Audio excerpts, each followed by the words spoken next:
Gloria a Dios. Gloria a Jesús. Gloire à Dieu. Gloire à Jésus. Pour cette grâce qu'il nous accorde d'être assemblés en son nom. Alléluia. Il est écrit, quand 2 ou 3 personnes seraient assemblées en son nom, comme nous le sommes ce soir, qui serait au milieu de nous. C'est du surnaturel. Hein? Il est là. Alléluia. Il est là, notre Seigneur. On est venu le rencontrer.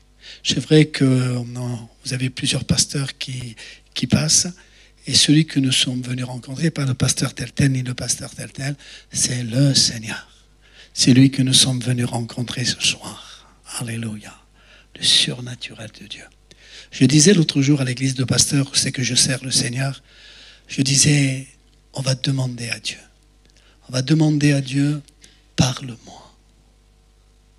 Parle-moi, Seigneur. Et la prédication, l'enseignement disait, oui, parle-moi. Et Dieu te demande de t'approcher de lui. Dieu nous parle. Et Dieu nous dit, approche-toi de moi. Tu as besoin de t'approcher de moi.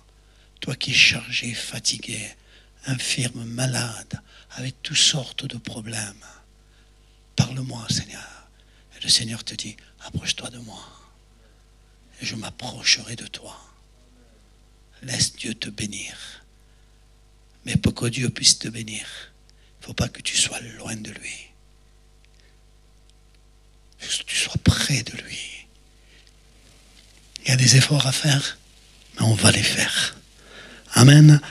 On va lire, si vous le permettez bien, dans le Nouveau Testament, dans la lettre aux Hébreux, chapitre 13.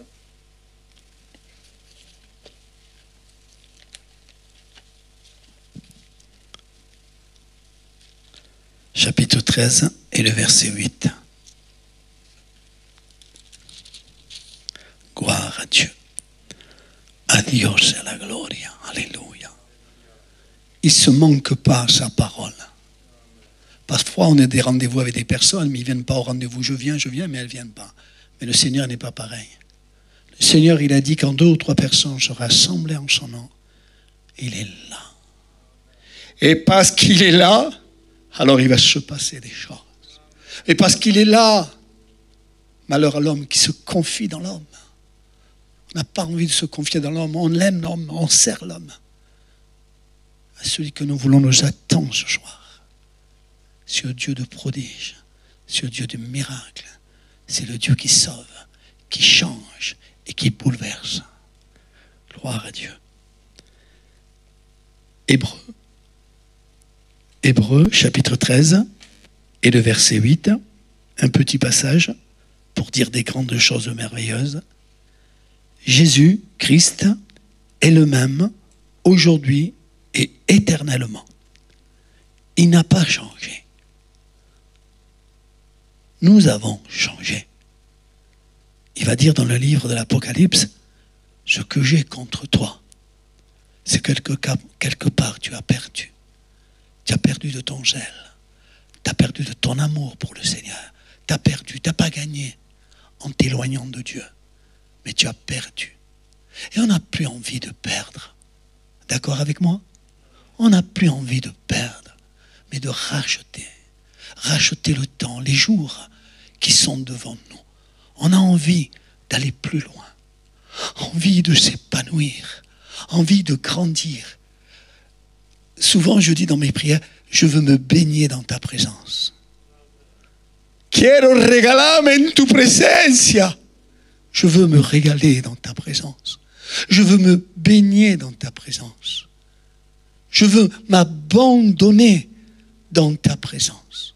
Je le veux, Seigneur. Alors le Seigneur est le même. Hier, aujourd'hui et éternellement. Comment c'est possible? Oui, pour le Seigneur, c'est possible. Il n'a pas changé. En lui, il n'y a pas d'ombre de variation. Il n'a pas changé. Alors, on a une personne dans l'église de pasteur qui s'appelle Joël. Elle est chrétienne. Elle marche avec Dieu. Elle aime Dieu. Et sa nièce est tombée enceinte. Elle a accouché d'une petite fille. Et là, cette petite fille, elle était comme handicapée. quand elle a commencé à grandir, 4, 5 mois, 6 mois, elle ne pouvait pas tenir assise parce qu'elle avait les hanches qui ne tenaient pas, elle tombait. On était obligé de la mettre dans une chaise pour qu'elle puisse tenir, pour lui donner à manger. Elle nous a demandé de prier. Prier le Dieu que rien ne lui est impossible. Prier le Dieu qui n'a pas changé, qui est le même hier, aujourd'hui et éternellement. Et ce qu'il a fait hier, il peut le faire encore aujourd'hui. Le Seigneur n'a pas changé. Oh, peut-être on a changé, on a pris de l'âge. Peut-être notre communion n'est plus de celle qu'elle était auparavant. Peut-être. Ce n'est pas un jugement. Je voudrais que ça devienne un encouragement. Si peut-être, dans ta vie, il y a du changement, de l'éloignement, viens au Seigneur qui n'a pas changé. Alors, frères et sœurs, on prie pour cette petite. On prie le nom de Jésus. Le nom de Jésus. Dans le nom de Jésus, il y a de la puissance. Dans le nom de Jésus, il y a le prodige. Dans le nom de Jésus, il y a le miracle. Dans le nom de Jésus, il y a la conversion, le changement, le bouleversement. Et là, frères et sœurs, on prie pour elle. Et des mois ont passé, À 2, 3 reprises, j'ai été prié pour elle. Mais au nom de Jésus. Parce que parfois, on dit que les gitans ont la foi. Non, les gitans, on croit en Jésus. C'est pas que les gitans ont la foi et que le français, le catalan, le romanichel n'a pas la foi. Non. Nous avons tous la foi dans le Seigneur. Et notre foi doit grandir dans le Seigneur. Et là, on prie pour cette fille. Mais ce n'est pas un gitan qui prie et qui prie en son nom. On prie au nom de Jésus. Et c'est pour cela qu'il se fait des prodiges et des miracles comme ils se font dans votre église. Et là, frères et sœurs, le temps passe, on prie pour elle. Et ça fait 2 ou 3 dimanches. J'étais à l'église, je termine ma prédication et je vois une petite fille. Alléluia, gloire à Dieu. Je vois une petite fille courir dans le couloir. Courir. Et je ne la reconnais pas. Et c'est la petite fille qui était handicapée. C'est la petite fille qui ne pouvait pas se tenir tout droit. Mais en Jésus, le Jésus qui n'a pas changé, le Jésus qui est merveilleux, qui veut encore faire des prodiges, des miracles, qui veut encore sauver, il est là ce soir au milieu de nous. Il est là, le Seigneur. Et là, frères et sœurs, nous voyons cet homme, Bartimée, fils de Timée. Bartimée au bord du chemin. Il est au bord du chemin. Et je parle souvent de Bartimée en disant qu'il avait la totale. Vous savez, quand un problème nous arrive, un deuxième n'est pas loin, et un troisième n'est pas loin. Alors Bartimée avait la totale. Aveugle, mendiant et au bord du chemin. Et il était le mal-aimé, le repoussé, celui qu'on n'aimait pas. Mais un jour, Jésus, il passe. Oui, il passe, pas loin de lui. Il passe. La grâce, la porte ouverte, elle passe dans ta vie, dans ton foyer, chez ta femme, chez tes enfants. La grâce de Dieu passe. Ne permets pas à Dieu qu'il ferme cette porte comme il a fermé au temps de Noé. Ce n'est pas Noé qui a fermé la porte, c'est Dieu qui a fermé la porte de l'arche. Ne permets pas que cette porte soit fermée. Non, ne permets pas.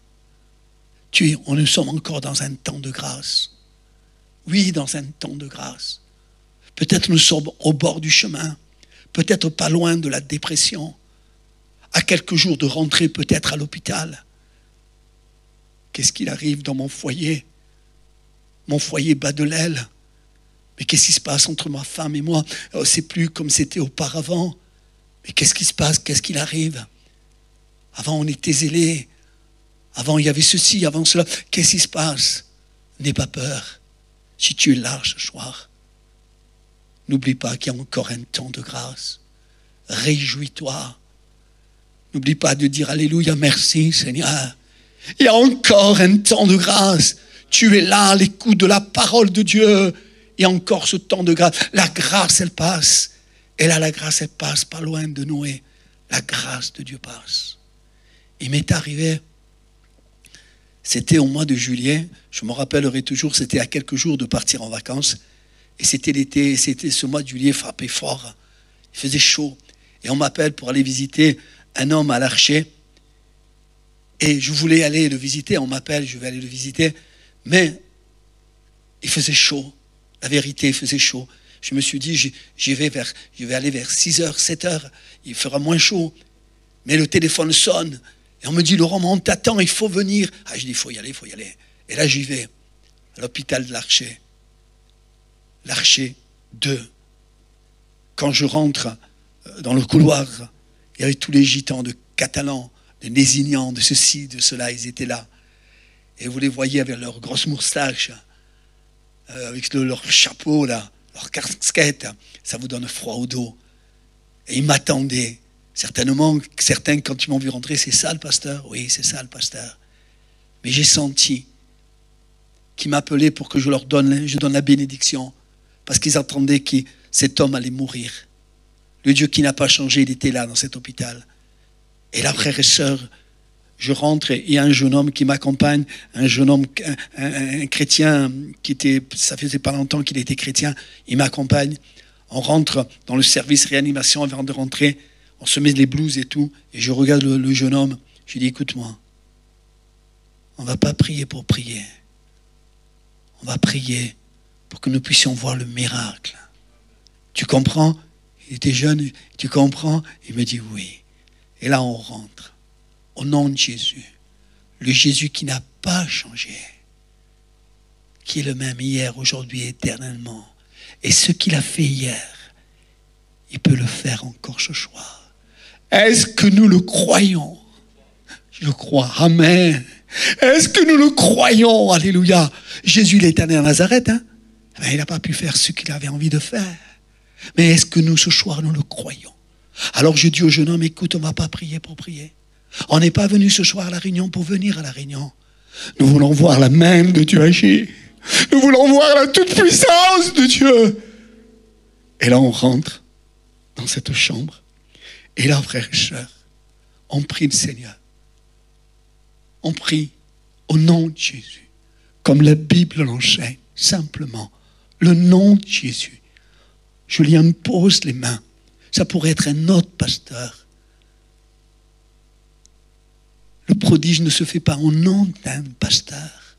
Pasteur tel, pasteur tel. Non, le prodige, le miracle, je fais au nom de Jésus. Et là, on a prié pour lui. Au nom de Jésus. Et là, frères et sœurs, le matin, il s'est réveillé complètement guéri. Complètement guéri. On applaudit le Seigneur. Le Seigneur, hein? Le Seigneur, alléluia. Il n'a pas changé. Et il a essayé de me voir dans le quartier pasteur. Moi, j'étais déjà parti en vacances. Il a essayé de me voir dans le quartier pasteur. Mais ce n'est pas à moi qu'il faut qu'il cherche. Celui qui doit chercher, c'est Jésus. Je n'ai jamais appelé ce jeune homme qui est de Nésignan. Je ne l'ai jamais appelé. Parce que non, je veux qu'il s'accroche à Jésus. Pas simplement celui qui a été là pour que la bénédiction pénètre dans son corps. Je ne l'ai jamais appelé. Il a essayé de venir me trouver, me parler. C'était bien, pas de problème.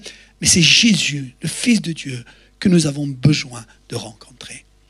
Et je suis parti en vacances. Je suis parti en vacances. Et là, le téléphone sonne. Et une chrétienne de hier, elle me téléphone, elle me dit, avant ce qu'elle me dit, je suis allé faire une mission avec Serge Mathias, quand à l'époque il était à hier.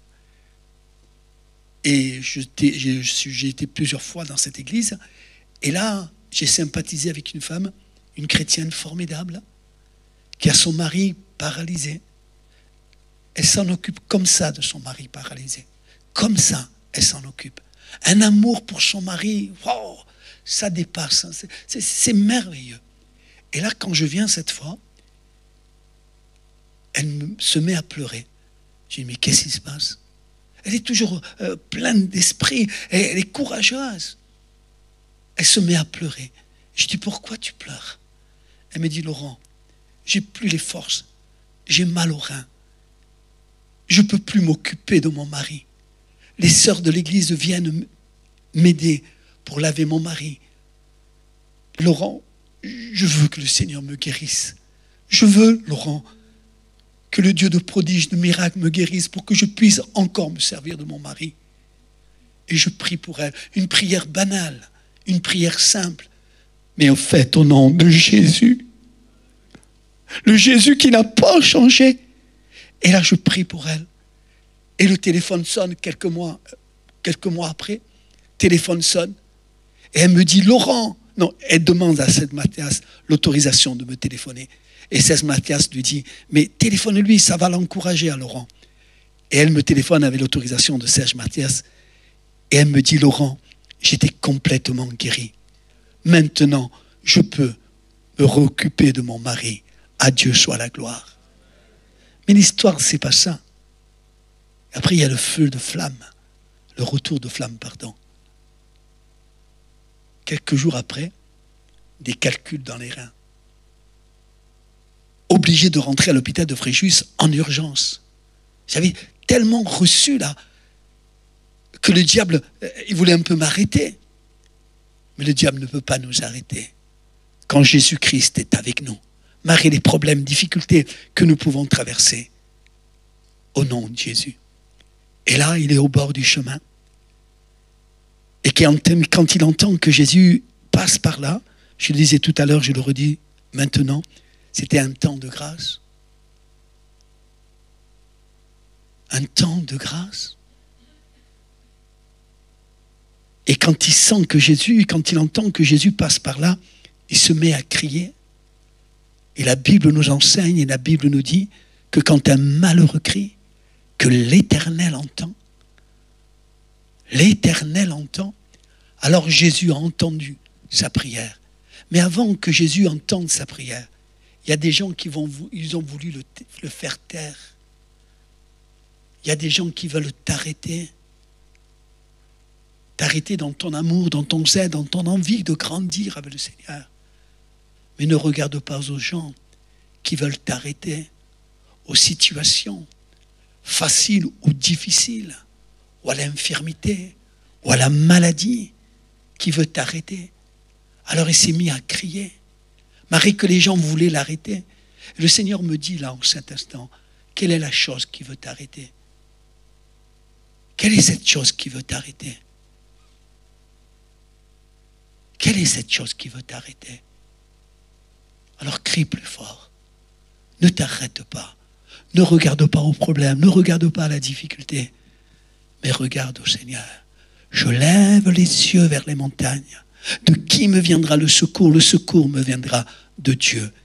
Et là, frères et sœurs, il est entendu de Dieu. Et ce soir, nous voulons être entendus de Dieu, n'est-ce pas? Nous voulons être entendus de Dieu.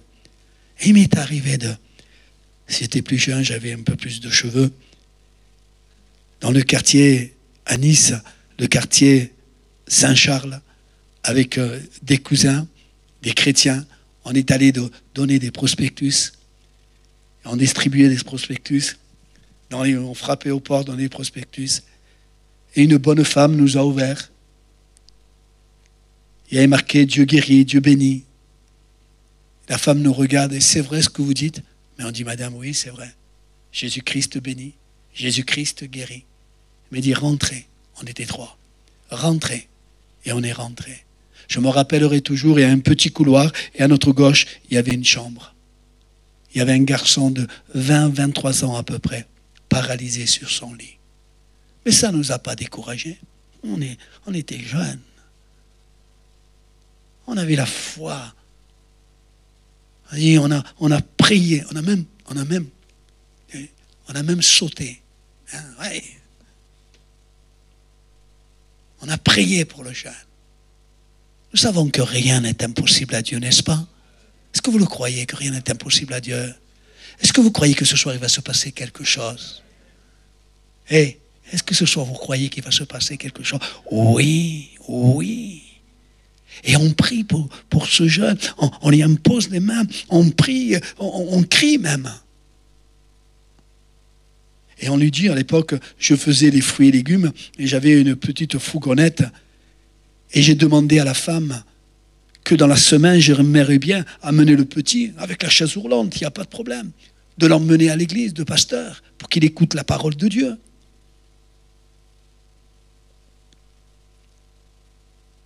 Et la mère nous a dit oui, venez dans la semaine. Je lui ai donné mon numéro de téléphone pour que je puisse venir chercher ce jeune homme, pour qu'il vienne à l'église, écouter la parole de Dieu. Mais entre-temps, avant que le jour de la réunion arrive, la maman me téléphone. Elle me dit, Monsieur Cortez. Je dis oui. Mon fils, il m'a appelé dans la chambre.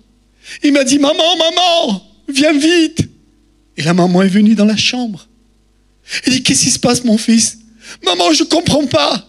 Ce jeune homme n'était jamais venu à une de nos réunions, jamais écouté la parole de Dieu. Il disait, maman, je ne comprends pas.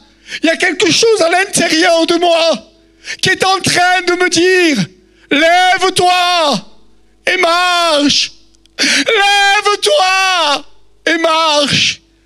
Alors vite, j'ai pris la fourgonnette, j'ai été vite vers l'adresse à Recubilière, non, à Saint-Charles. J'étais vite. Et avant que j'arrive, le petit s'était levé. Le petit, on applaudit le Seigneur, alléluia, toute la gloire lui appartient à Dieu. Le petit s'était élevé. Dieu n'a pas changé. Il n'est pas venu à l'église avec la chaise roulante. Il est venu avec sa moto et en marchant. À Dieu soit la gloire. Il n'a pas changé, notre Jésus. Peut-être c'est pas un jugement, loin de là.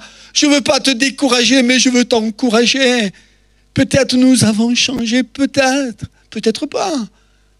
Mais lui, il n'a pas changé. Amen. Alors il crie, et quand il crie, il est entendu de Jésus. Je disais tout à l'heure, quand un malheureux crie, l'Éternel entend, il est entendu du Seigneur. Et quand on est entendu de Dieu, Dieu ne dit pas une chose et après il se répand d'avoir dit la chose. Hein. Non. Ce que Dieu dit et ce que sa bouche dit, son bras l'accomplit. Son bras l'accomplit. Il dit, allez, viens. Yang Guichot, vous avez entendu parler de docteur Yang Guichot. Il est invité dans une église un peu plus grande peut-être que celle-là, peut-être. Et quand il commence à prêcher, Dieu lui dit, il y avait un handicapé là, tout tordu, et Dieu lui dit, descends de l'estrade et impose-lui les mains. Il me dit, non. Qu'est-ce que vont dire les gens? Non. Descends, impose-lui les mains. Vas-y, lève-toi. Mais Seigneur, lève-toi. Lève-toi, n'attends pas. Dieu te le dit, que c'est maintenant. C'est ce temps de grâce. Vas-y. C'est vrai qu'il a été, quand tout le monde s'est commencé à prier, il est descendu, tout seul là, il a imposé les mains. Au nom de Jésus, sois guéri. Il est remonté sous l'estrade. Et Dieu n'a pas changé. S'il lui avait dit sous l'eau de l'estrade qu'il descende, il n'a pas fait. Mais après, quand il est descendu, il a fait le prodige, le miracle. Il a été complètement guéri, la personne handicapée.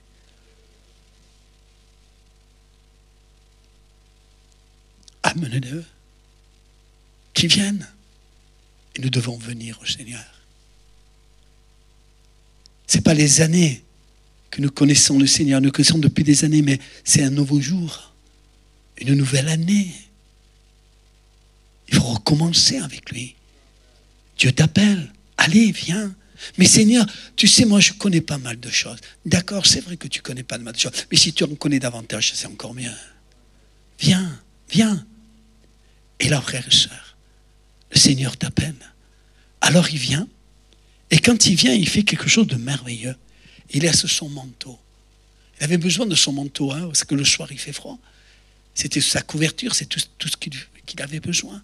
Il était mendiant au bord du chemin, aveugle. Il avait besoin. Et peut-être tu as besoin de certaines choses, ou peut-être pas. Le Seigneur t'appelle à ne plus t'accrocher à ces choses-là, de changer, pas dans le mauvais sens, mais dans le bon sens, de changer. Oui, de changer.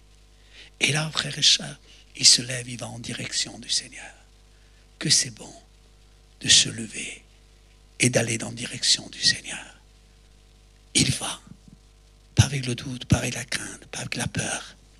Il va avec la foi, la confiance dans le Seigneur. il sait que quelque chose va se passer. Quelque chose va se passer. Oui, quelque chose va se passer. Ou qu'a commencé déjà à se passer. Quelque chose qui a commencé depuis des jours, des semaines. Quelque chose qui a commencé dans ta vie de bon. Qui a commencé.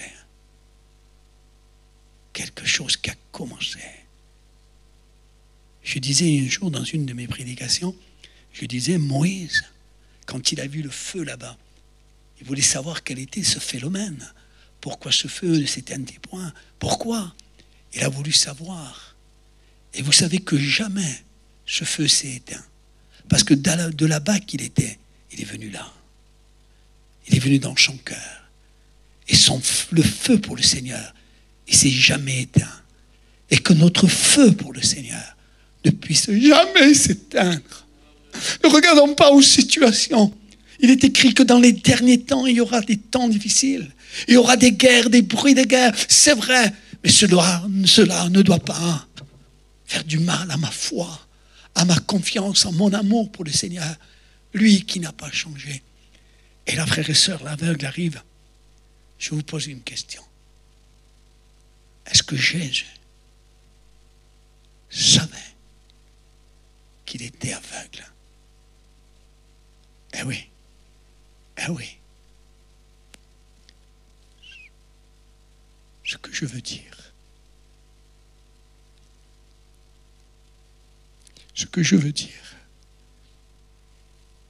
c'est que le Seigneur connaît ta situation. Il ne te juge pas. Il ne te pointe pas du doigt, mais il t'ouvre bien les grands ouverts. Il te dit, viens à moi, toi qui es fatigué. Oh, Rikawada Santa. Toi qui es chargé, fatigué, éprouvé, découragé, infirme, malade, viens à moi. Je ne te juge pas. Alors il s'approche. Et Jésus lui dit, mais pourquoi il dit ça, Jésus? Que veux-tu que je te fasse? Que veux-tu? Il veut que tu confesses. Je ne sais pas pourquoi le Seigneur me dit ça. Je ne sais pas. Mais Dieu, le Seigneur le sait. Et tu le sais. Ce n'est pas facile. Ce que je veux te demander. Est-ce que tu crois que le Seigneur est capable? Si tu confesses, est-ce que le Seigneur est capable de te donner ce que tu lui demandes depuis des mois, depuis des jours, pour ton fils, pour ta fille, pour ton foyer, ta femme, tes enfants, les personnes que tu aimes? Est-ce que tu peux te lever? Et après, je continue à prêcher. Est-ce que tu crois? Le Seigneur lui a dit, que veux-tu que je te fasse? Et tu le dis à toi ce soir, que veux-tu que je te fasse? Est-ce que tu crois qu'il est capable de te donner ce que tu lui demandes? Non, pas lever la main simplement, te lever à ta place. Amen, merci. Gloire à Dieu. Gloire au Seigneur. Gloire à Dieu. Alléluia. Gloire au Seigneur. Gloire à Dieu. Amen. Gloire à Dieu. Que veux-tu que je fasse pour toi? Il connaît ta situation. Il connaît par les moments que tu passes. Il connaît. Mais il ne te juge pas. Il ne te pointe pas du doigt. Il veut tellement t'encourager. Il veut tellement te bénir. Seigneur, ils se sont levés. Ils se sont levés, Seigneur. Parce qu'ils croient que tu es capable de leur donner ce qu'ils te demandent dans le jeûne, dans les prières, dans les veilles de la nuit, dans le secret de leur chambre, ce qu'ils te demandent, ce qu'ils désirent et ce qu'ils veulent voir s'accomplir. Vous pouvez vous asseoir, merci. Il m'est arrivé 2 choses à Palavas-les-Flots. C'est à Montpellier. Vous connaissez Montpellier? Qui c'est qui connaît Montpellier? Oui, pas mal. Hein? Palavas-les-Flots, c'est en bas, à la plage. J'étais en vacances. 2 reprises, il m'est arrivé quelque chose. J'étais en vacances. Il y avait mon fils Élie qui est là et sa sœur Rosalie qui est là aussi. Et j'avais une fourgonnette encore. On est allé acheter à Intermarché. Et après, on retournait au camping où c'est qu'on était, à Palavas-les-Flots. Et à un moment, on entend du bruit. Ma fille se met à crier. Elle dit, papa, papa, le petit est tombé. La porte s'est ouverte de la fourgonnette et mon fils est tombé sur la route. Le diable voulait me faire du mal. Mais il n'est pas écrit que l'ange de l'Éternel campe autour de ceux qui le craignent et Dieu l'arrache au danger. On applaudit le Seigneur parce qu'il nous arrache, il garde nos enfants, nos parents, les gens que nous aimons. Et là, on s'est vite arrêté. Ma femme est descendue la première. Moi, je me suis mis en prière. Seigneur, garde-le, qu'il puisse rien lui avoir arrivé. Seigneur, garde-le. Et là, on sort et je garde la fourgonnette. Là, on descend, on se met à courir. Il y a une personne qui nous dit ça. Il ne connaissait pas cette personne. Il me dit, monsieur, madame, j'ai vu quand la porte s'est ouverte. J'ai vu quand la porte de la fourgonnette s'est ouverte et quand le petit est tombé. Vous savez, madame, monsieur, il y avait quelqu'un avec votre fils. Oui, l'ange de l'Éternel. Alléluia, gloire à Dieu. Gloire au Seigneur. Et avant de terminer, m'arrivait deux choses à Palavas-les-Flots. J'arrive à l'église de Palavas-les-Flots. Non, pas l'église de Palavas-les-Flots, à l'église de Montpellier. Vous savez qu'il y a une église gitane. Je vais là-bas pour écouter la parole de Dieu. Je suis en vacances, je suis tranquille. Et là, je rentre, je salue le pasteur. Il me dit, tu es pasteur? Je dis, quoi? J'ai dit, oui. Tu veux nous apporter le message? Ah, je dis, il n'y a pas de problème. Et j'apporte le message. J'apporte le message. Mais regardez comment Dieu travaille. Dieu veut qu'on agisse par la foi, par la confiance. Je prêche le message. Je termine mon message. Et je descends en bas de l'estrade. Et le Seigneur me dit, remonte. J'ai dit, non, je ne remonte pas, Seigneur. J'ai dit, cette église ne me connaît pas. Ils m'ont laissé la place pour prêcher dimanche. Et là, tu me demandes, Seigneur, de remonter? J'ai dit, non, Seigneur. Ils vont me prendre pour un orgueilleux. Ils vont dire quoi? Il veut prendre l'église? Hein, ce pasteur qui arrive? J'ai dit non. Mais heureusement pour moi, il y avait un jeune stagiaire à côté de moi. Alors, je le frappe dans sa jambe. Je dis, écoute, le Seigneur m'a parlé. Il faudrait que je monte sur l'estrade. Mais le jeune homme me dit, il n'y a pas de problème, mais remonte. Si le Dieu t'a mis quelque chose à cœur de dire. Et je remonte sur l'estrade.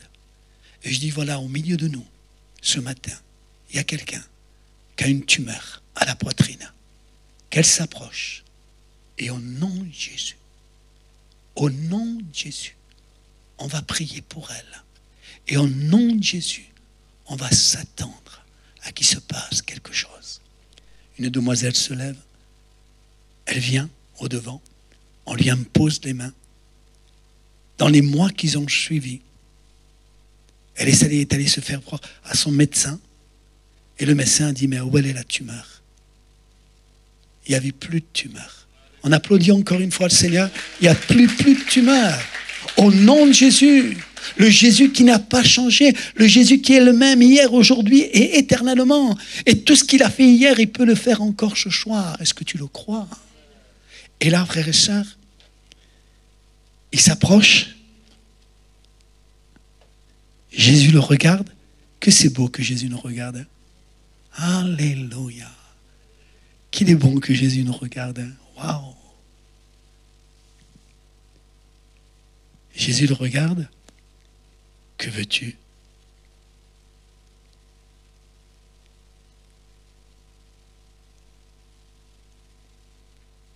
C'est dans le calme et la confiance dans le Seigneur que doit être ma force.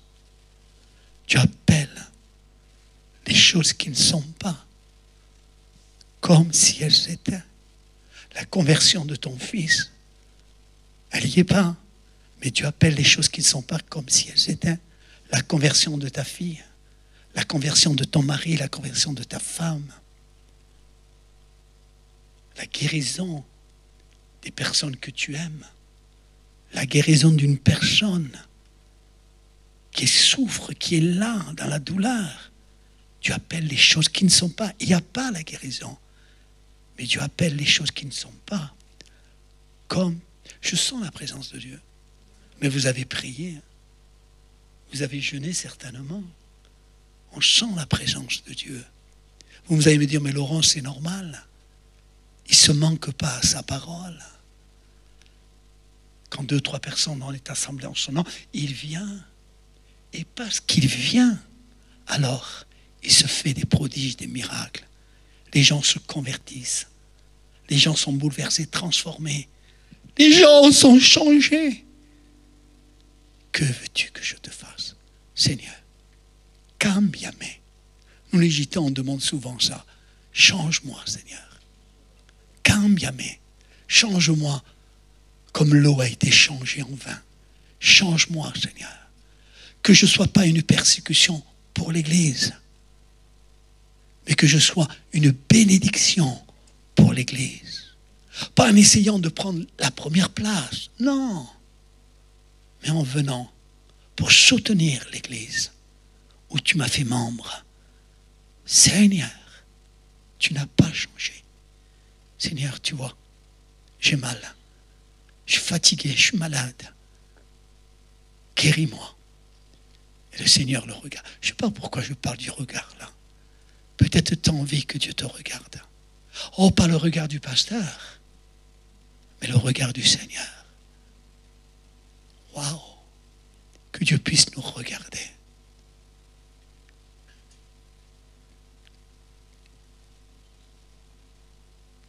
L'autre jour, vous avez eu Kevin, le pasteur de l'Ariane, et j'étais invité à faire aussi un jour de réunion à l'Ariane. Et Kevin avait vraiment une forte envie de dire à l'Église, c'est dans le calme. C'est dans le calme. Et moi, quand j'ai commencé ma prédication, et j'ai donné un titre à ma prédication, je dis voilà, ma prédication c'est ça. Le titre de ma prédication c'est ça.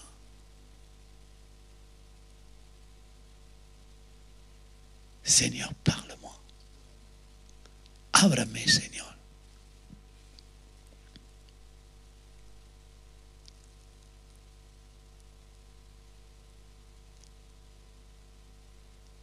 Que veux-tu que je te fasse? ¿Qué quieres recibir de mí? Qu'est-ce que tu veux recevoir de moi? Seigneur, que je ne sois plus dans les ténèbres, que je ne sois plus dans le noir, mais que je puisse voir ta lumière, que je puisse voir, Seigneur, que je suis en train de m'écarter de toi, que je puisse voir, Seigneur, que je ne suis plus comme j'étais avant, Seigneur.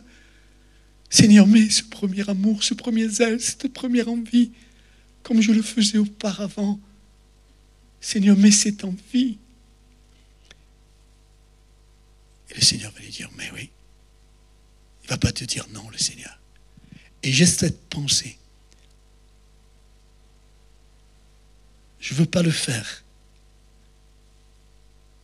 Un jour, il m'est arrivé, c'est encore à l'Ariane, d'aller prêcher l'après-midi. Et à un moment, j'ai dit, il n'y avait pas le Covid à l'époque, j'ai dit, on va se tous te tenir par la main et on va demander quelque chose au Seigneur. Il y avait une sœur en Christ qui savait que l'après-midi, j'allais passer. Elle s'était dit dans son cœur, combien je voudrais entendre Laurent. Mais c'était un jour de garderie. Elle devait garder les enfants. Et nous devons être dans l'ordre et non dans le désordre. Alors elle fait son jour de garderie. Et ça faisait à peu près, je crois, 10 ans qu'elle était mariée, elle ne pouvait pas avoir d'enfant. Et on s'était tenu la main. Ce n'est pas parce qu'on s'était tenu la main que le prodige et le miracle s'est produit. Non, je ne veux pas être anti-biblique, je veux rester biblique. Mais ce jour-là, on s'est tenu la main. Et le mari a demandé au Seigneur, lui qui n'a pas changé, il lui a demandé, Seigneur, que ma femme puisse tomber enceinte. Que ma femme puisse tomber enceinte. Et quelque temps plus tard, sa femme, elle a une petite fille, un petit garçon. Dieu a béni. On applaudit le Seigneur. Alléluia. Il n'a pas changé, le Seigneur. Il n'a pas changé. Il n'a pas changé. Il est prêt. Et là, frères et sœurs, il recouvre la vue. Vous croyez que cet homme, il est malheureux? Vous croyez que cet homme, il est triste? Il est tout heureux. Et ce que nous devons être, comme dit l'apôtre Paul, soyons toujours joyeux. Il y a des problèmes, il y a des difficultés. C'est vrai, il n'y a pas de problème. C'est vrai. Mais nous devons être joyeux. Parce que nous avons un grand Dieu. Je voulais dire ça parce que dans mon cœur, je ne veux pas dire tout à l'heure, Seigneur, je ne l'ai pas dit. Je voudrais te tenir par la main. Je ne sais pas qui tu es. Je ne connais pas ton problème. Mais je voudrais te tenir par la main. Te prendre par la main. Et te dire, tu n'es pas seul. Vous avez une grande église. Vous avez des pasteurs formidables. Des anciens formidables. Tu n'es pas seul dans ton combat. Tu n'es pas seul dans ton combat. Tu n'es pas seul. Tu as des frères, tu as des sœurs. Tu as des pasteurs, tu as des anciens. Tu n'es pas seul dans ton combat. Ne t'isole pas. Non, au contraire. Je voudrais te prendre par la main et te communiquer l'amour que le Seigneur a pour toi. De communiquer cela. Vous savez, je veux dire une chose, et je termine. Je sens la présence de Dieu. Dans votre église, il y a la présence de Dieu. Il y a la présence de Dieu. Cette présence, elle est là. Elle est palpable. Il est là, le Seigneur. Il s'est assis à côté de qui, le Seigneur? On va faire des jaloux? Il s'est assis à côté de qui? Alléluia. Il s'est assis à côté de qui, le Seigneur? Mais de nous tous. Il va dire, quelqu'un m'a touché. On est tous là, Seigneur. Mais quelqu'un. Waouh! Ce Covid, hein? Je voudrais tellement te serrer dans mes mains, dans mes bras. Te dire, si tu saurais à quel point Dieu t'aime, si tu saurais à quel point Dieu t'aime,